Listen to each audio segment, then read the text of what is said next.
Prudent Scholars in association with Goa Headmasters Association.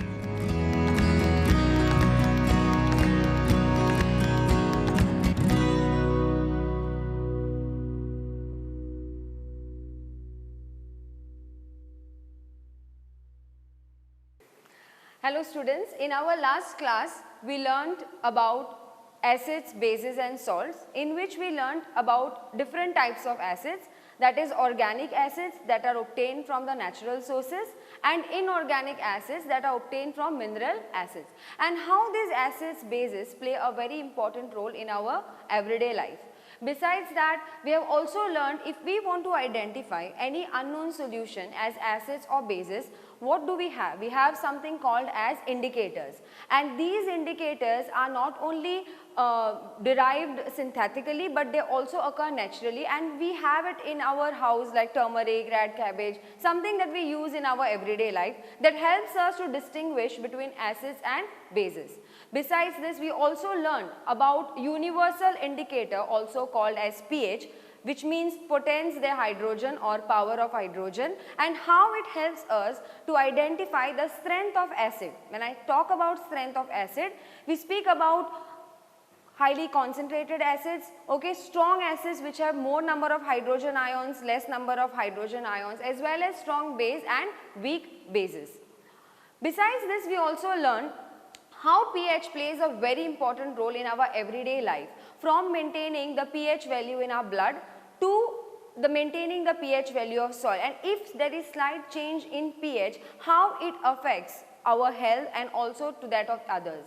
For example, it will hinder the growth of plants if the soil pH changes. Now, how does the soil pH change? Because of formation of acid rain. So, these are the various concepts that we have covered in our last class. In today's class, we will be learning about the chemical properties of acids as well as bases. So, let us look at the first chemical property of acid, that is reaction of acid with metal. Okay, metal. Now, metals are of various types. Okay, depending upon the reactivity, we classify metals as highly reactive metals, moderately reactive metals and least reactive metals. Metals that we use as ornaments like gold, silver, platinum, these are called as the least reactive metals, and remember a very important point that these least reactive metals, they are not going to easily react with acids or bases, and that is why we use it in the form of jewelry or to make any other kind of article. Now, the metal that easily reacts with acid, they are highly reactive metals, especially those which belong to group 1 called as alkali metals, for example sodium, potassium, rubidium. Okay, these are highly reactive metals. So, over here you see students, we have given example. Metal, when it reacts with acid, it results in the formation of salt and hydrogen gas is being released in the reaction. So, you see over here zinc. Now, what is the source of metal we have taken? Zinc sulphate. Okay. Now, zinc, when it reacts with hydrochloric acid, it results in the formation of salt, that is zinc chloride, and hydrogen gas is being evolved in the reaction. Second example, sodium. Okay, sodium, when it reacts with sulfuric acid, it gives us sodium sulphate and hydrogen gas is released. Now, remember, hydrogen sulphate or sulfuric acid, it's a very reactive, it's a very strong acid. So, sodium, it combines with sulphate from hydrogen sulphate, that is sulfuric acid, and it results in the formation of salt of corresponding acid, that is sodium sulphate. Now, what is very important in this particular reaction is the evolution of hydrogen gas. Now, how do we come to know that hydrogen gas is being evolved in the reaction? So, let us look at how do acids and bases react with metal. So, over here you can see a test tube is taken, okay, and inside the test tube you can see there are pieces or zinc granules are being poured. Okay, you can see over here this grey colored, okay, zinc granules are kept, and to the zinc granules sulfuric acid is being added. On the addition of sulfuric acid, you can see there are gas bubbles which you can see very clearly. These gas bubbles, they escape from the delivery tube, okay, and over here you can see there is another beaker which consists of soap solution. Now, the moment hydrogen bubbles are evolved, if you take a matchstick and you light it, okay, you will hear a popping sound. indicating that hydrogen gas is released in the reaction. So this is the reaction which is shown between the zinc granules and dilute sulfuric acid in order to test for evolution of hydrogen gas. Next we are having reaction of acids with metal carbonates. Now in your 9th standard you have learned about various ionic salts, okay. Metal carbonates, metal bicarbonates, phosphates, sulfates, okay. Now here we are talking about metal. Any metal when it combines with a carbonate, we get it metal carbonate. For example, sodium carbonate, Na2CO3, zinc carbonate, magnesium carbonate, etc. So when metal carbonates react with acid, it results in the formation of salt, and carbon dioxide and water is given out. Now remember, a very clear distinction is there in when the metal reacts with acid, which gas is released? Hydrogen gas is released in the equation. Okay, but over here in case of metal carbonates, when metal carbonates react with acid, it's carbon dioxide gas that is evolved in the reaction. So you see over here sodium carbonate, when it reacts with hydrochloric acid, it results in the formation of salt sodium chloride, carbon dioxide and water. You can see the physical state of each is being mentioned in the equation. This carbon dioxide gas which is released, now how do we come to know whether carbon dioxide gas is being released? In order to test for carbon dioxide, there is a test called as lime water test. Now when I say lime water, I do not mean nimbu pani, okay. Lime water means calcium hydroxide, also called as slaked lime, okay.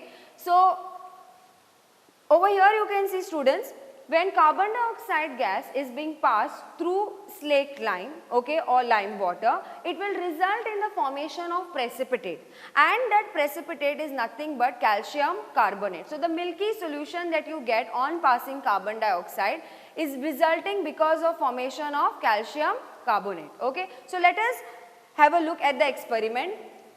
Now we know that when sodium carbonate or sodium bicarbonate, when it reacts with acid, it releases carbon dioxide gas. Now how do we test the carbon dioxide gas?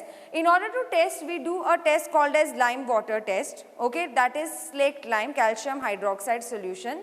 I will take some amount of calcium hydroxide solution into my test tube.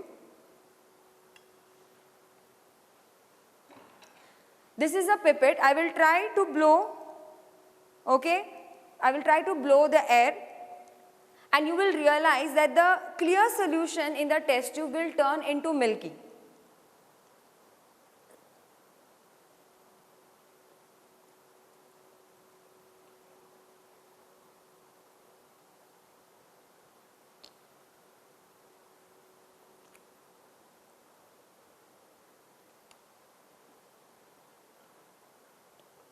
So what I am doing, I am exhaling carbon dioxide.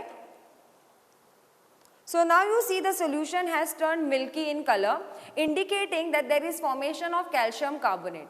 If excess of carbon dioxide is passed through the lime water, then calcium carbonate will turn into a soluble form called as calcium hydrogen carbonate or calcium bicarbonate. So this is the lime water test in order to detect the presence of carbon dioxide gas that is released when metal carbonates or bicarbonates react with acid.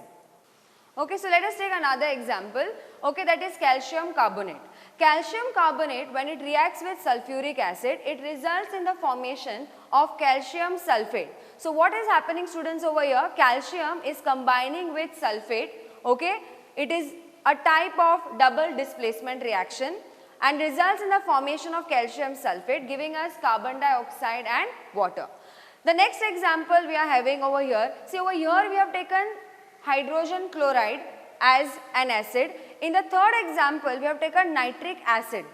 So when sodium carbonate reacts with nitric acid, it results in the formation of sodium nitrate. So what the reactive metal does? The reactive metal, it displaces hydrogen from its solution, okay, resulting in the formation of sodium nitrate, water and carbon dioxide. So you see over here we have taken three different types of metal carbonates: sodium carbonate, calcium carbonate, and again we have taken sodium carbonate. Reacting with different types of acid, it results in the formation of same products, that is salt, water and carbon dioxide gas is being given out in the reaction. So you can see this particular test is to test the whether carbon dioxide gas is actually released in the reaction. So you can take a test tube, okay, containing sodium carbonate. To that what is being added? Hydrochloric acid is being added. Immediately on addition of hydrochloric acid, it will result in the formation of carbon dioxide gas, which is being connected to the delivery tube to other test tube containing calcium hydroxide, that is lime water. On bubbling this solution, on bubbling calcium hydroxide with carbon dioxide gas, what happens? It results in the formation of precipitate, that is calcium carbonate.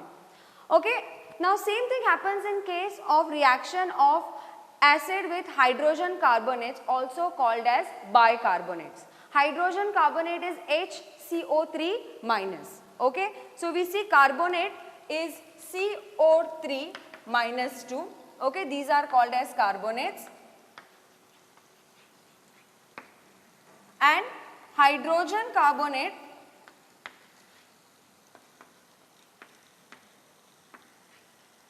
also called as bicarbonate. Okay, the group is HCO3 minus 1.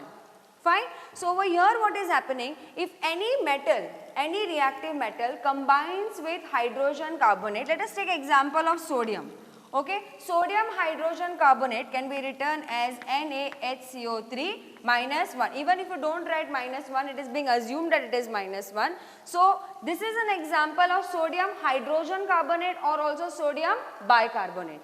Even we can take magnesium. Magnesium, when it combines with HCO3, what we are getting? Magnesium carbonate. Okay, so this is examples of various metal carbonates. Over here we have taken sodium bicarbonate. When it reacts with sulfuric acid, it results in the formation of salt, that is sodium chloride, evolving carbon dioxide and water. So in the two chemical reactions you have seen what is common is the product. When metal carbonates or metal bicarbonates, when they react with acid, it results in the formation of salt, water, and carbon dioxide gas is evolved in the reaction. So carbon dioxide turns lime water milky when passed through it.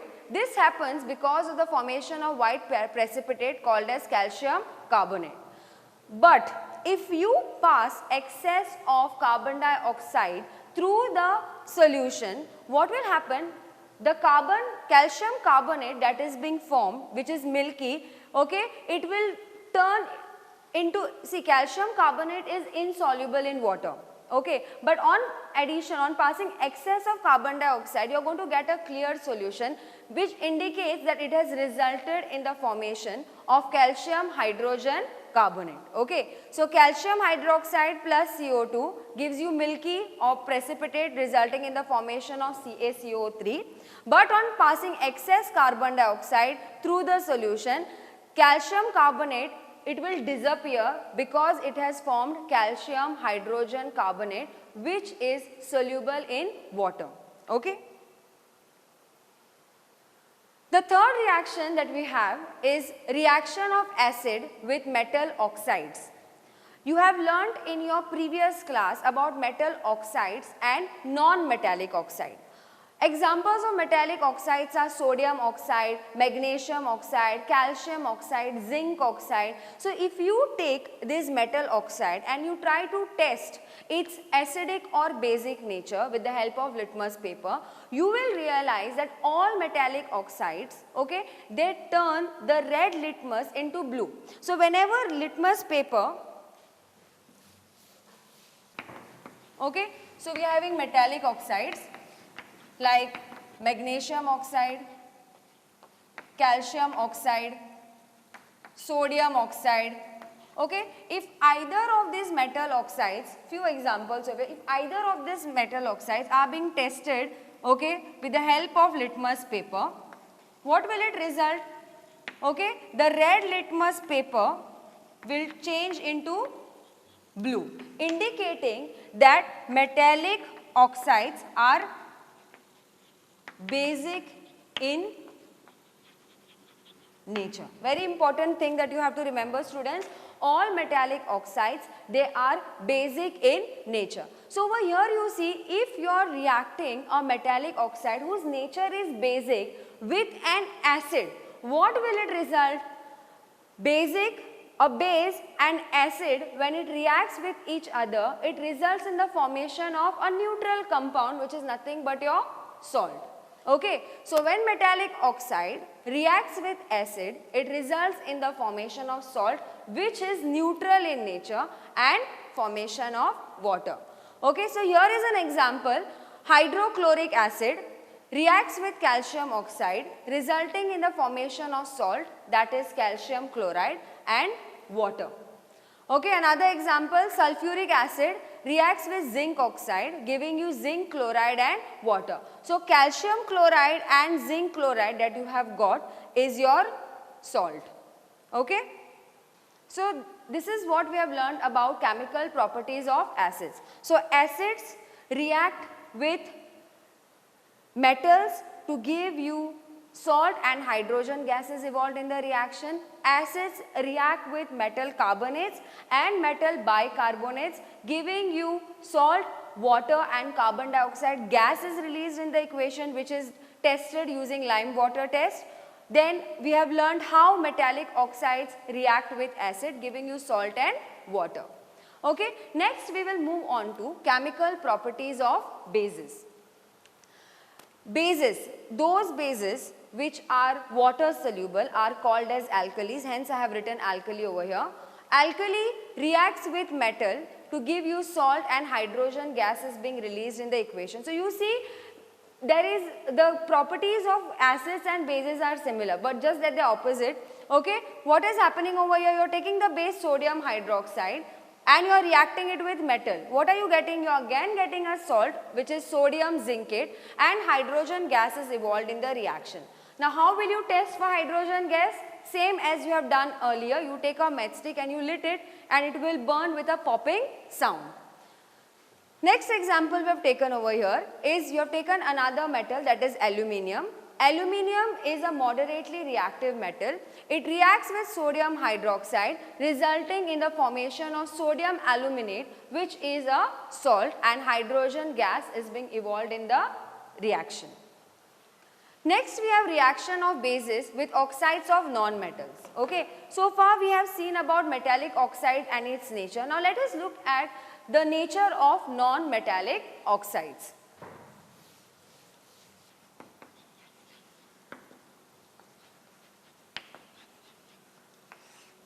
Okay, examples of non-metallic oxide: sulfur dioxide, carbon dioxide. Okay, these are the gases which are even present in the atmosphere.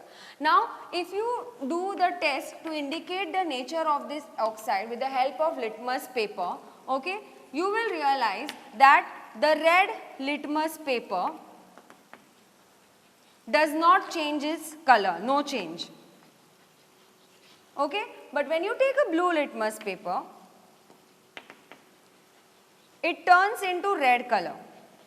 So you know litmus paper, when it remains unchanged. So red litmus paper remains unchanged because it's showing that non-metallic oxides nature is acidic, and blue litmus paper changes into red color, indicating that non-metallic oxides are acidic in nature. So remember this point also, which results in the formation of acid rain. So these non-metallic oxides, they are present in the air, okay, and when they mix with rainwater, it changes the pH of rainwater. So remember students, since non-metallic oxides are acidic in nature, when they react with base, what are they going to do? They are going to neutralize, okay, and it is going to result in the formation of salt and water. So when you test this solution, you will realize that there is no change in the litmus paper, indicating that the solution is neutral. Okay, this is another example of neutralization reaction also. So a base, sodium hydroxide, when it reacts with carbon dioxide, it results in the formation of salt, which is called as sodium carbonate, plus water is given in the reaction. Calcium hydroxide, okay, which is a non-metallic oxide, reacts with carbon dioxide, formation of calcium carbonate and water. Fine. So when A non-metallic oxide reacts with a base, you are getting salt and water. So, I have been talking about neutralization reaction. Okay, so what exactly is neutralization reaction? We know that acids, okay, what they have in common, they are having H plus ions. Okay, while bases, they are having OH minus ions. Now when H plus ions combine with OH minus ions, what will it result in the formation of water?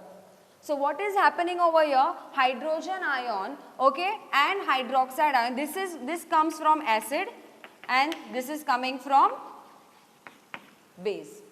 Okay, so they are neutralizing the effect and resulting in the formation of water. So here the example that is given, okay, on the slide, hydrochloric acid. So hydrochloric acid is a source of your H plus ion, base sodium hydroxide. So OH minus ion source is your base sodium hydroxide. When they react with each other, there is exchange of ions that take place. Remember students, these are ionic equations.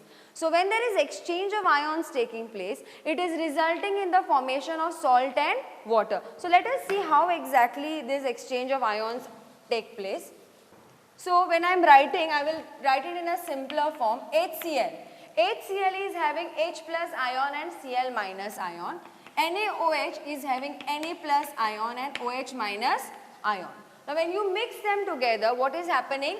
Now, sodium ion will get exchanged with Cl minus ion, resulting in the formation of your salt, NaCl.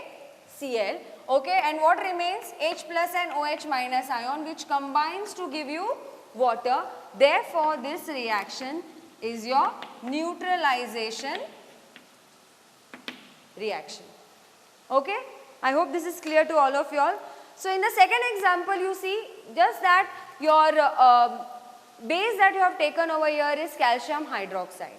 When calcium hydroxide is reacting with hydrochloric acid, it is resulting in the formation of calcium chloride and water. Fine? So let us see how neutralization reaction is carried out. Beaker labeled A consists of dilute hydrochloric acid. I will add some amount of acid into the conical flask. Okay, and then this is phenolphthalein indicator. We'll add few drops of phenolphthalein indicator. On adding phenolphthalein indicator, you see that there is no change in color. Now, let us add base, that is dilute sodium hydroxide. So I will add some amount of sodium hydroxide into the beaker. On adding sodium hydroxide, you will realize that there is a color change that starts taking place. Okay, so you will see slight tinge of pink color appearing. So we know phenolphthalein indicator, it changes to pink color in the presence of base. Okay. So we'll keep adding it till we get a pinkish color.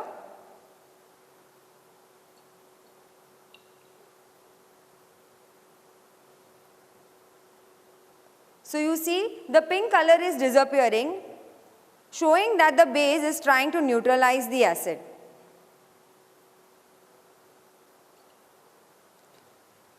Okay, you can see it very clearly.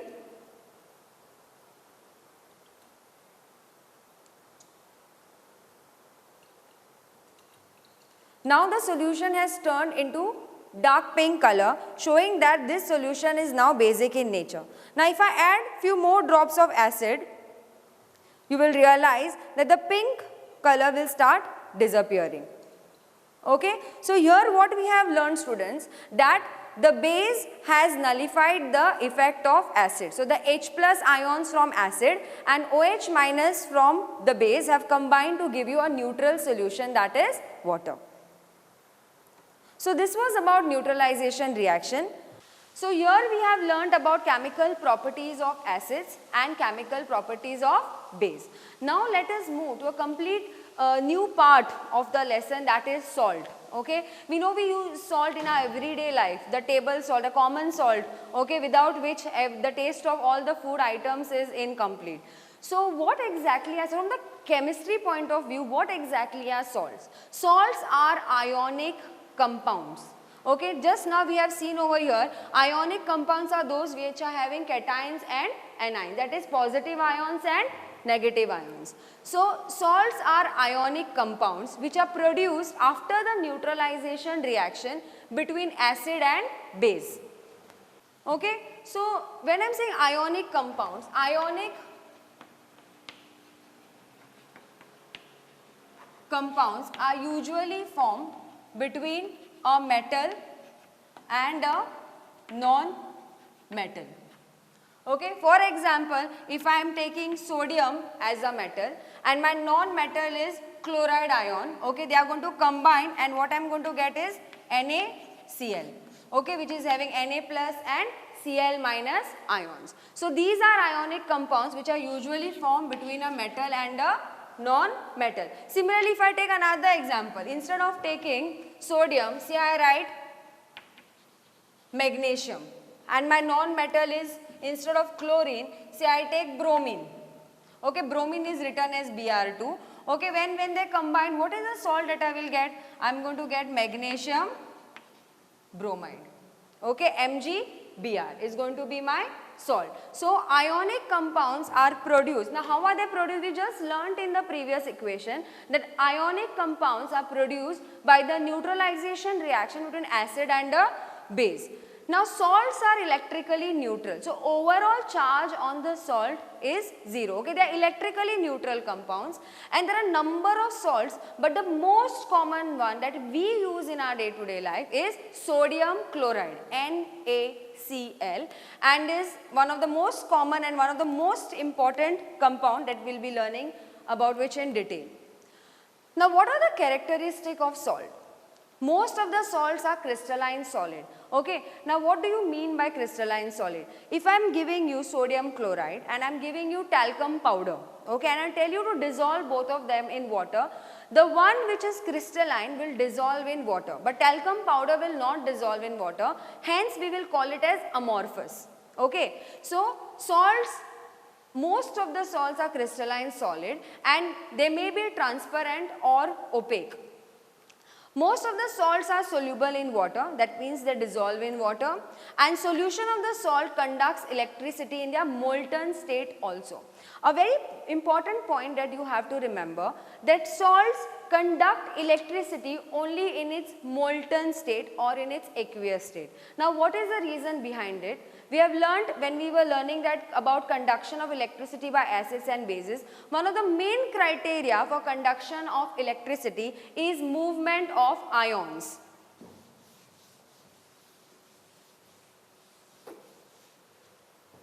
Okay, so salts conduct electricity. Okay, they will conduct electricity either in the molten state or in its aqueous state. Okay. Why it is going to conduct electricity? I am having sodium chloride NaCl. When I dissolve it in water, it is going to give me ions Na plus Cl minus ions. So when you dissolve sodium chloride in water, there is free movement of these ions. The free movement of ions helps in the conduction of electricity. But if the same salt is in its solid form, it is not going to conduct electricity because of its rigid structure. So solution of the salts conduct electricity in their molten state also. The salt may be salty, sour, sweet, bitter and umami, that is savory. Neutral salts are odorless. Odorless means they do not have any peculiar smell. So if I give you salt and I tell you smell it, you are not going to get any peculiar smell. Salts can be colorless or colored. So you have sodium chloride is a salt which is white in color, which you all have seen. Okay. Then we have another salt called as pink salt or Himalayan salt, which is pink in color. It has a slight pinkish color. Then we have copper sulphate, okay, which is bluish in color, bright blue in color. So salt it need not be that salt needs to be only colorless, but salts occur in various colors. Now let us learn about the family of salts. Okay. We are having over here chloride family, calcium family and zinc family. Now sodium chloride and calcium chloride, they belong to the chloride family. Calcium chloride and calcium sulphate belongs to calcium family. Zinc chloride and zinc sulphate belongs to the zinc family. So these are various family of salt. This is just for your brief information. Okay. So you can see over here different colors of salt. Okay, from left to right, if we see, we are having different salt. Blue color. This one is your copper sulphate. Okay, this one is your calcium nitrate. So you can see salts are of different color and they are belonging to different family. So we are having different types of salt: neutral salts, acidic salts and basic salts. Now let us first look what exactly are neutral salts. Neutral salts are produced because of reaction between strong acid and strong base. So what is the main criteria for formation of neutral salt is that you require a very strong acid like hydrochloric acid, sulfuric acid. These are strong acids, and strong base. Okay. So when the salt is formed, when the reaction between strong acid and a strong base, it results, the nature of the salt is going to be neutral. Now when do we say salts are neutral? When we know the pH value will be equal to 7. So when pH value is equal to 7, the type of salt that you get is a neutral salt. So let us look at the example. Here is the reaction between sodium hydroxide and hydrochloric acid, giving you sodium chloride and water. So sodium chloride is your table salt that you use. Okay.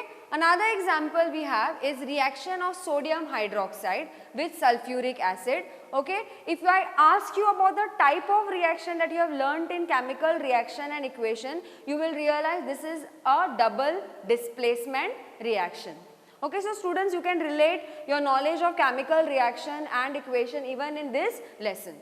So sodium hydroxide reacts with sulfuric acid, giving you sodium sulphate and water. Let us take some other example. Okay, suppose I am taking potassium hydroxide, KOH, and I react with a very strong acid, that is H2SO4. Okay, both of them in their aqueous state. Now we know I am going to show you the ions which are present. In potassium hydroxide, we are having K plus OH minus and H plus and SO4 minus 2. So when these react, what there will be exchange of ions. Since it is a double displacement reaction, what we are going to get is we are going to get potassium sulphate K2SO4, which is going to be your salt, and H2O. Okay, so 2KOH plus H2SO4 gives us K2SO4 plus H2O. So here you are having a strong base potassium hydroxide, a strong acid that is sulfuric acid, giving you salt, potassium sulphate and water. So the type of salt that you have, its pH is equal to 7, hence it is neutral in nature. So here there is a third example, but the acid chosen is different. The acid taken is hydrochloric acid. When hydrochloric acid reacts with potassium hydroxide, okay, what you are getting? Potassium is going to displace hydrogen from its place and you are getting potassium chloride and water. So these are the examples of neutral salt: NaCl, KCl, Na2SO4, anything that is formed between a strong acid and a strong base. Next type of salt that we have is acidic salt. Now you know, when I am talking about acid, that means the pH value is going to be less than 7. Now how are these salts formed? How are acidic salts formed? They are formed when there is a reaction between a strong acid and a weak base. Okay. So the pH value of acidic salt is lower than 7. For example, ammonium sulphate, ammonium chloride, these salts are acidic in nature. So you can see over here, students, first example we are having is ammonium hydroxide. Ammonium hydroxide, when it reacts with hydrochloric acid, the salt that will be formed is ammonium chloride, because ammonia is going to displace hydrogen from its solution and is going to combine with chloride, forming ammonium chloride and water. Similarly, ammonium hydroxide, when it reacts with sulfuric acid, see in both the cases, hydrochloric acid and sulfuric acid are strong acids and ammonium hydroxide is a weak base. When do we say a base is a weak base? When it partially dissociates, giving you hydroxide ions. It's giving you ammonium chloride and water and ammonium sulphate and water. So, the pH of these salts is going to be less than 7. Next type what we have is called as basic salts. That means the pH of this salt is going to be more than 7 and they result when there is a reaction between a weak acid and a strong base. Okay, for example, carbonic acid, okay, which is a weak acid, when it or even acetic acid. So, you can see two examples given over here. Carbonic acid and acetic acid both are weak acid, but they are reacting with a strong base. When they react with a strong base, it results in the formation of corresponding products, that is sodium carbonate and water, and over here sodium acetate and water.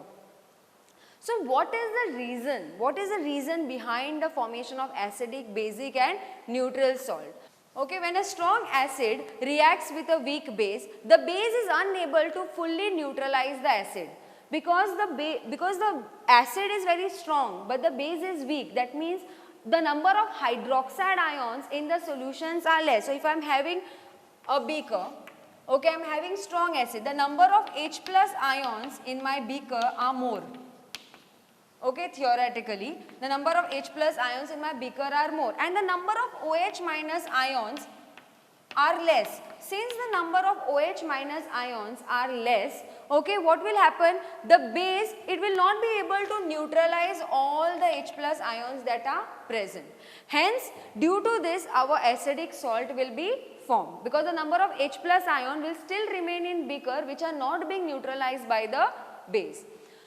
In the second case, so this was your first case. Now, in the second case, when a strong base reacts with a weak acid, the acid is unable to fully neutralize the base. Now, over here what you are having in the second case, the number of OH minus ions in your beaker are more because you are using a strong base. They have completely dissociated to give you hydroxide ion.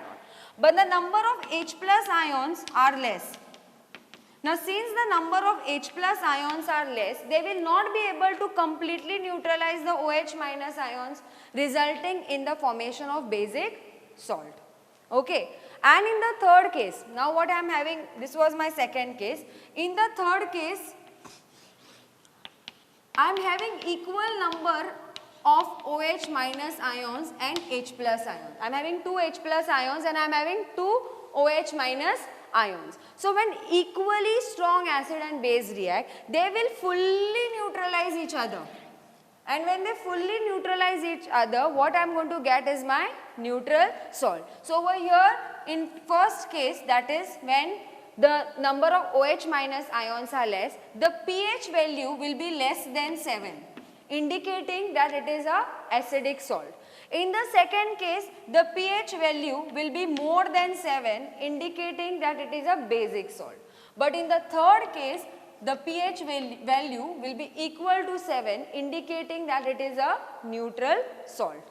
Okay. How we will come to know the pH value? We had learnt in our last class by looking at the pH paper, that is our universal indicator. So, the neutral salt, okay, it is going to have pH value 7, acidic will range from 0 to 6 or 6.5 and so on, and basic is going to be more than 7.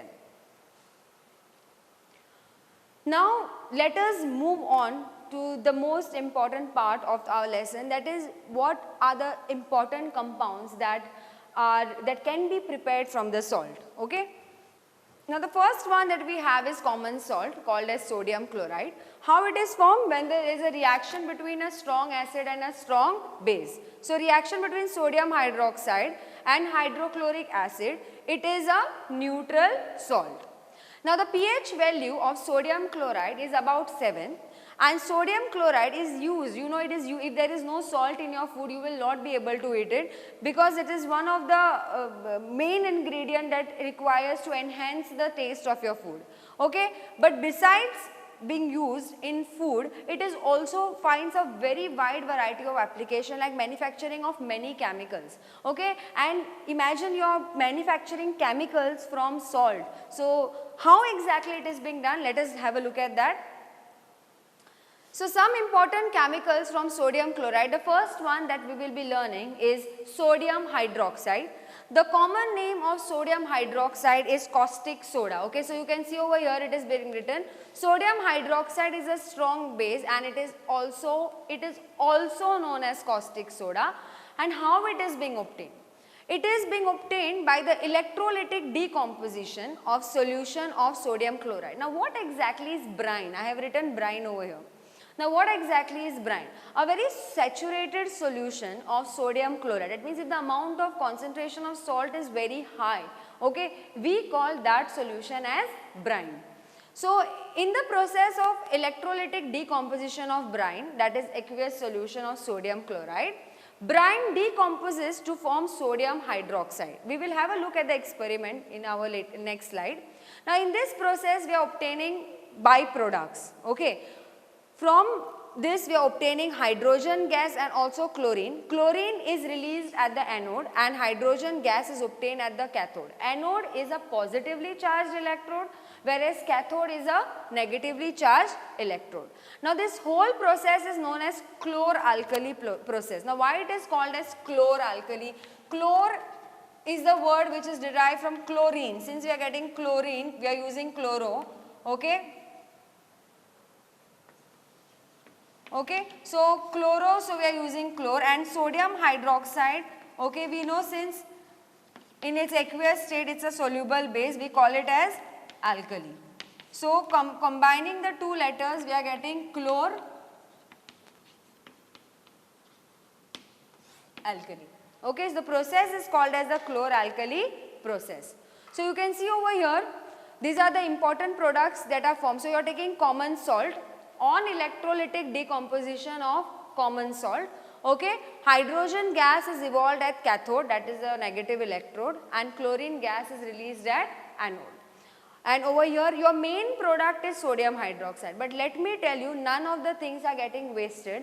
All the byproducts on electrolytic decomposition of sodium chloride, okay, everything that you obtain over here is being utilized. You can see over here hydrogen is used in the manufacture, hydrogen fuels, then margarine, okay, which is a kind of butter, okay, then ammonia for fertilizers.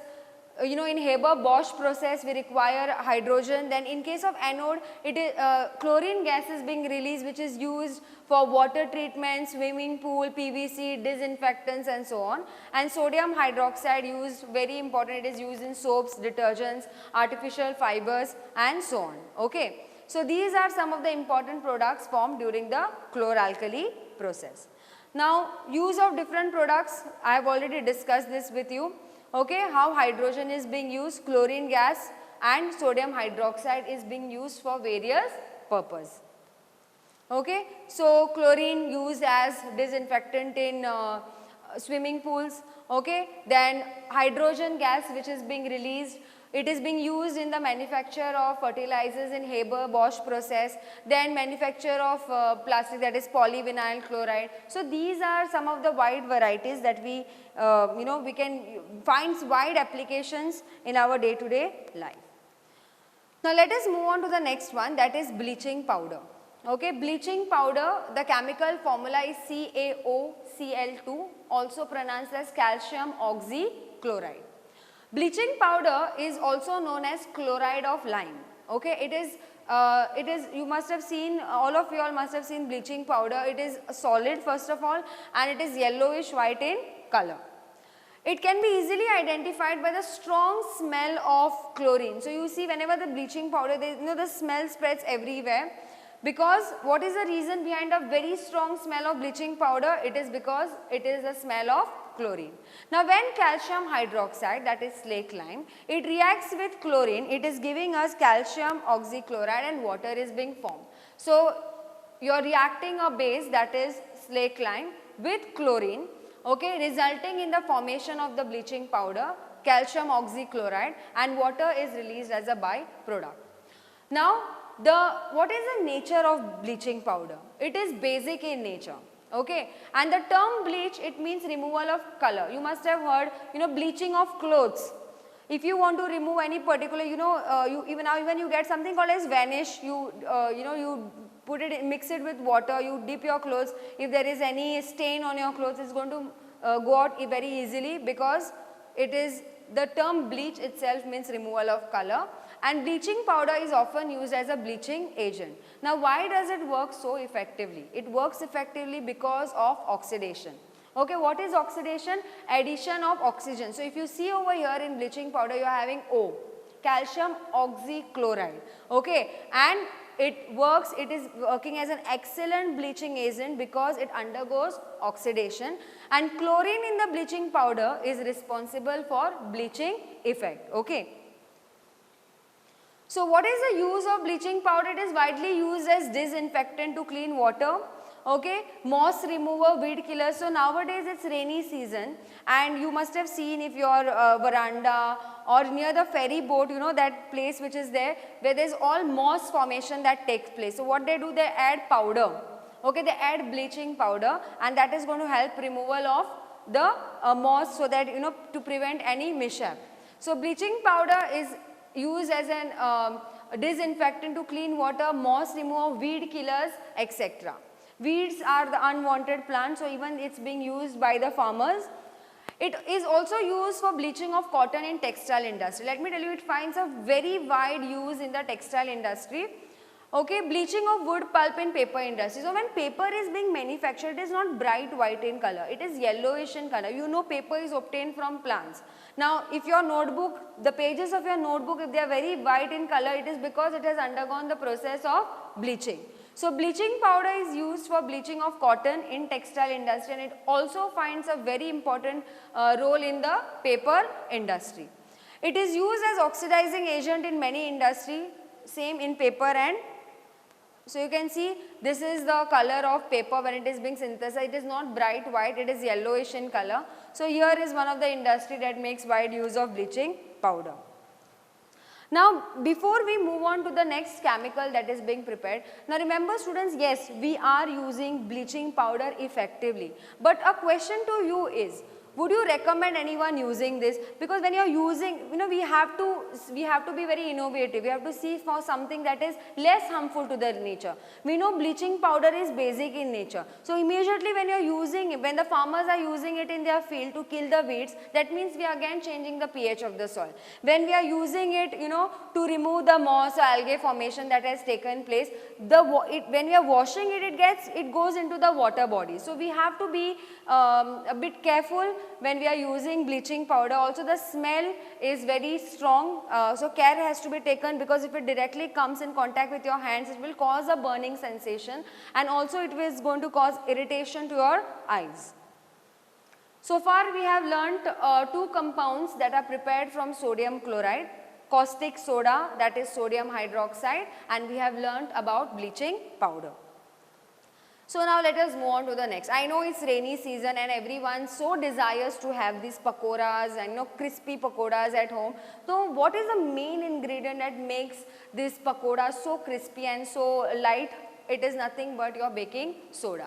So what is baking soda? You are so surprised. Yes, baking soda is, we have learned in our last session that it is a type, it's a mild base, very mild base, but it is a very important product which is obtained from chloralkali process. So baking soda is obtained from chloralkali process, and the chemical name is sodium hydrogen carbonate or sodium bicarbonate. So it is also, it's having various names: bread soda, cooking soda, bicarbonate of soda, sodium bicarb, bicarbo soda, or simply bicarbonate, etc. are some of the names of baking soda. It's not only added in pakoda, it's also added in dosas. So you see how widely we are using these products in our house. Now, how exactly it is being prepared? It is being prepared by a method called as solvase process. Okay. Now, what is being done in this? First of all, baking soda is obtained by reaction of brine. I told you brine is a very strong solution of very strong salt solution, And when, so students please, this is B-R-I-N-E, not brain, brine it is. So sodium chloride when it reacts with, okay, when sodium chloride solution or brine, okay, when it reacts with carbon dioxide in the presence of ammonia, what you are getting is ammonium chloride and sodium bicarbonate, okay, and this process is called as Solvay's process. So in this process what is happening, calcium carbonate is used as the source of carbon dioxide, okay. How calcium carbonate is used as the source of carbon dioxide, let us see. So calcium carbonate, that is CaCO3, when you heat it, okay, it is going to undergo decomposition reaction giving you calcium oxide plus carbon dioxide. So carbon dioxide that is being released, it is being used in this process, that is Solvay's process. So and the resultant calcium oxide, so this calcium oxide that is being obtained, it is used to recover ammonia.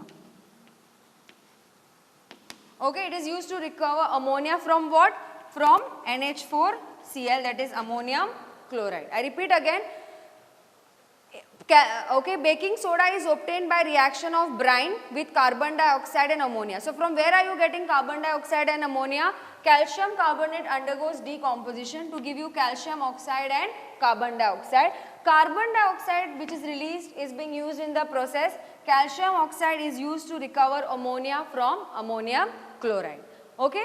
So this is how baking soda, that is sodium hydrogen carbonate or sodium bicarbonate, is being prepared using the method called as Solvay's process. Now let us see some properties of sodium bicarbonate. First of all, it is a crystalline solid and it appears as fine powder. Okay, it is amphoteric in nature. We have learned about acidic nature, we have learned about basic nature. Now what is amphoteric nature?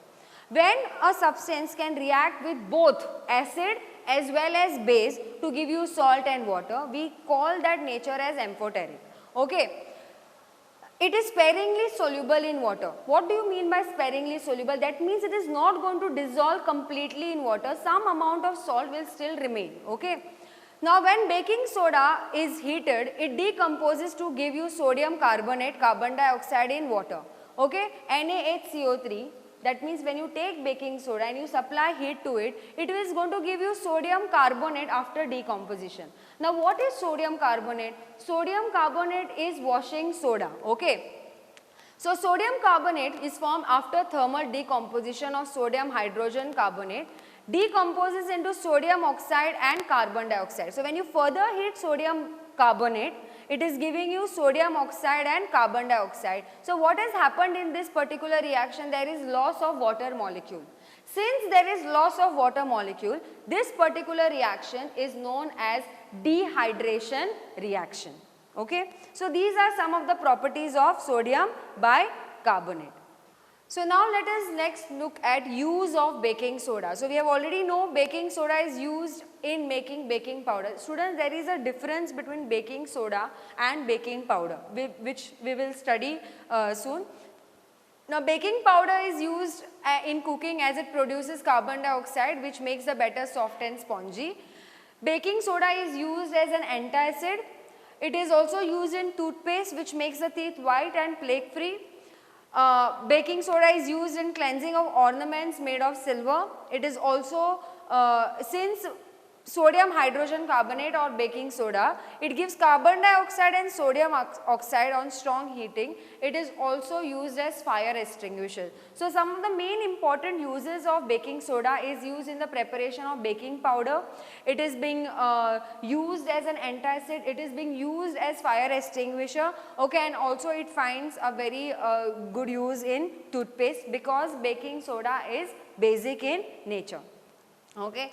I am sure you must be tempted right now looking at this picture. So this is your onion fritters and this is the cake in which baking soda is being used. Now how exactly is baking soda different from baking powder?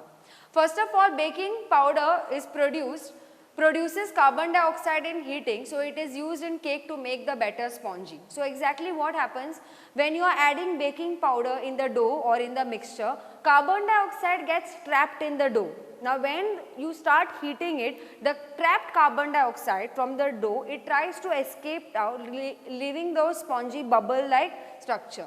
Okay, so baking soda, when you heat it, it is giving you sodium carbonate, carbon dioxide and water. But it is not used in cooking because on heating, baking soda produces sodium carbonate along with carbon dioxide, and since there is production of sodium carbonate over here, it is going to give a bitter taste, okay, in cooking. So baking powder, now in order to neutralize this bitter taste, what is being done? It is being mixed with a mild edible acid, okay, and the mild edible acid that is being used is tartaric acid.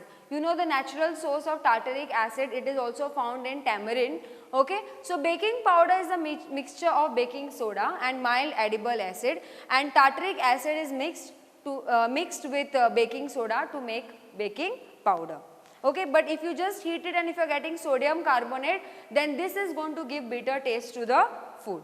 So baking soda, when it is being mixed with a mild acid, that is tartaric acid, okay, tartaric acid is an organic acid that is being obtained, you know, the natural source of tartaric acid is tamarind. So tartaric acid, when it is mixed, it is releasing carbon dioxide, water, and what we are getting is sodium tartarate. So what is the basic difference between baking soda and baking powder? Baking soda is sodium hydrogen carbonate or sodium bicarbonate, whereas baking soda is sodium carbonate mixed with a mild acid. Okay, now why mild acid needs to be mixed? Otherwise the food will taste bitter. Fine, so when baking powder is heated, we are getting sodium hydrogen carbonate, decomposes to give us carbon dioxide and sodium carbonate, and it is carbon dioxide which causes the bread to or cake to become fluffy. Whereas the role of tartaric acid is to remove the bitter taste due to the formation of sodium carbonate. The next important compound, okay, that is finds a very wide applications for domestic purpose, that is cleaning laundry and all, that is washing soda, also called as sodium carbonate.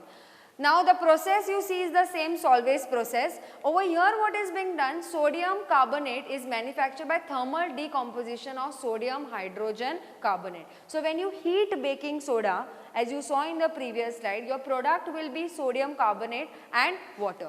So sodium chloride, carbon dioxide, ammonia, water, okay. What are you getting? Ammonium chloride. This is the electrolytic decomposition reaction that is from which you have obtained these various byproducts which is being used over here, okay. You are getting sodium bicarbonate. This sodium bicarbonate, this is your main reaction that you need to know.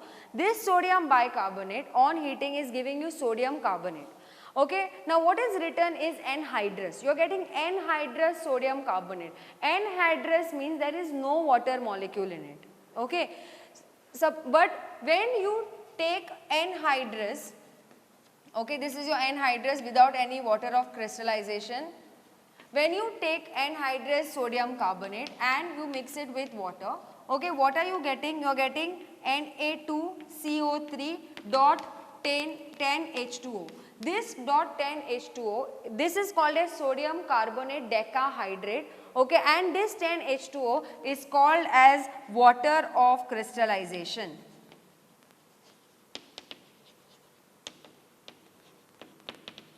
Okay students, so what are you getting over here? Sodium bicarbonate, when you heat it, when it undergoes decomposition, you are getting anhydrous form of sodium carbonate. Okay, on addition of water, what you are getting is sodium carbonate decahydrate, which is the hydrous form of sodium carbonate. Okay, so the sodium carbonate obtained in this process is dry. So this dry or anhydrous variety of sodium carbonate, it is called as soda ash.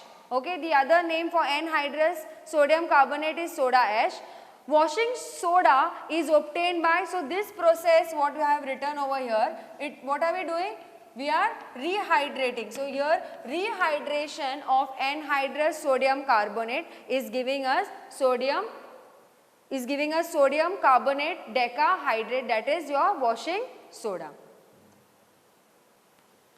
Okay, now what is the use of washing soda? We all know it is used in cleaning of clothes, okay. So you can see this detergent, Tide, Ariel, Patanjali herbal powders, okay, all these are nothing but your washing soda. It is also used in making detergent cake. Now what is detergent cake? It is not an edible cake. Detergent cake is like Rin, okay, Tide, Nirma, okay, these are detergent cakes and powders that you get to use directly in your washing machine. And it is used in removing the permanent hardness of water. We know when there are certain salts like of magnesium and calcium, when they are present in water, okay, it will not help in the formation of lather. So when you add washing soda to it, it will remove the permanent hardness of water, and also it is finding a wide application in glass and paper industry. Okay. So students, these are some of the uses of washing soda. So far we have learnt about different types of chemicals that are obtained from your common salt, sodium chloride, bleaching powder, okay, baking powder, baking soda, then we have learnt about washing soda. Okay. Now let us move on to the last part, okay, that is plaster of Paris. Okay. Plaster of Paris is called as calcium sulphate hemihydrate, okay, or you must have heard very common term POP. Now what exactly is POP? If anyone has met with an accident and has a fracture, to keep the bones in a perfect position, what the doctors do, they apply a plaster, and that plaster is made up of plaster of Paris. Okay. Even it finds very wide use in artificial ceilings. Okay. So the artificial ceilings are also made up of plaster of Paris. Now why it is made up of plaster of Paris? First of all, let us look how it is being prepared. Okay, so how is calcium sulphate hemihydrate obtained? Calcium sulphate is obtained from a chemical called as gypsum. So you see CaSO4.2H2O, that is calcium sulphate dihydrate, is called as gypsum. Now when you heat gypsum exactly at 373 Kelvin, temperature is very important, because if there is slight excess rise in temperature, then you are going to get something called as dead burnt plaster. Okay. So 373 Kelvin is the perfect temperature. So when you heat gypsum, it loses water molecule. Okay. When it loses water molecule, what are we having over here? Calcium sulphate dot half H2O. Now why dot half H2O? Because one unit of calcium sulphate, okay, 2 units of calcium sulphate is sharing 1 molecule of water. That means 1 unit of calcium sulphate gets half molecule of water. So we are getting calcium sulphate hemihydrate. Now remember student that this process of getting plaster of Paris, very important is the temperature. 373 Kelvin should be the exact temperature while you are heating gypsum. Okay. So on mixing plaster of Paris with water, gypsum is obtained. That means if you are having CaSO4.half H2O, and to that if you are adding water, it will regain its water molecule, and when it regains its water molecule, it again leads to the formation of gypsum. Now what are the properties of plaster of Paris? It is a white color powder, and it has remarkable property of setting into hard mass on wetting with water. Okay. Now that means on the moment you mix calcium sulphate hemihydrate with water, okay, it is, and if you leave it for some time, it is going to take the shape of whatever mold or anything you put it onto, and it is going to become very hard. That is why it finds a very wide use in hospitals for setting fractured bones. It is also used to make toys, decorative materials, sculptures, etc. And it is used in labs to seal apparatus. Now why in lab to seal apparatus? There are certain apparatus that require, if your experiment requires airtight conditions, then it will be used to seal the apparatus, and it is also used to make surface smooth before painting. So if you are painting a wall, okay, and you want it to be you want to get a smooth finish, then POP will be used. Now remember one more thing, that plaster of Paris, it does, once it is being set hard, okay, it's not going to dissolve in water. So you know during now soon we will be having Ganesh Chaturthi, which will be coming up, and students you know that always there is an advertisement which is being put up, do not buy Ganesh idols which are made up of POP, okay, because you know that the idol is not going to get dissolved and will start floating in the water bodies, thus polluting the water source. Okay. So though POP finds a very wide application, we also have to take care on how to use it and where exactly it is to be used. So over here you see it is used in carving sculptures, okay. It is being used to heal your fractured bones, okay. So these are some of the wide varieties of plaster of Paris. Now before we move on further, let us revise what we have done so far. Okay, we have learned 4 different types of chemicals, okay. Their common name washing soda, formula is sodium carbonate decahydrate, baking soda sodium hydrogen carbonate, bleaching powder calcium oxychloride, plaster of Paris calcium sulphate hemihydrate. You need to remember the common name of these salts, okay, of these compounds along with their chemical formula and their uses. It is being widely used, washing soda, we have seen it is being used in the manufacture of caustic soda, softening of hard water. Baking soda is used in antacid, it finds use in making baking powder.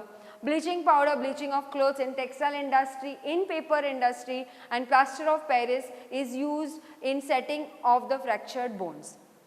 So, these are the types of compounds that are prepared from your common salt, that is sodium chloride. Okay. So, students, so far in our lesson what we have learned? We have learned about chemical properties of acids, we have learned chemical properties of bases. Besides that, we have also learned a complete new type, that is salt, and how we are having different types of salt, acidic salt, basic salt and neutral salt. Okay. We have also learned how salt plays a very important role in our everyday life, and also how it is important to prepare various other chemicals. Hope you have all understood this lesson nicely, and we will see how exactly we are going to, after learning about acids, bases and salts, we not only need to know from the textual point of view, but we also need to know around us, okay, the different items that we are using, whether they are environment friendly or whether they are not, and what we need to do even to reduce its effect. Okay, thank you students.